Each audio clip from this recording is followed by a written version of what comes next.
لو قابلت نسخة تانية منك تتخانقوا ولا تتصاحبوا ولا تبدلوا حياتكم مع بعض؟ نسخة تانية مني نتصاحب طبعا. تمام ماشي.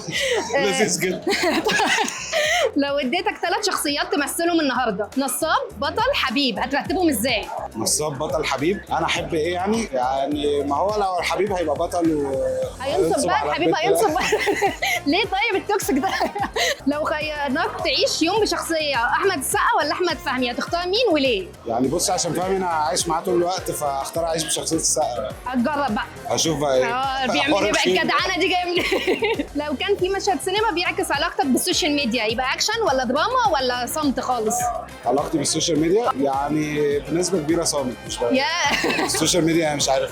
لو حياتك كانت فيلم واتعرضت من غير ما تعرف، الناس هتخرج تقول من السينما ده عبقري ولا ده مجنون خالص؟ حياتي انا كانت فيلم هتقول ده عبقري. هنختار ما بين حاجتين، أكشن ولا كوميديا؟ كوميدي. هتعمل نفسك فاكر ولا ناسي؟ في العموم ناس. تبقى البطل ولا العقل المدبر؟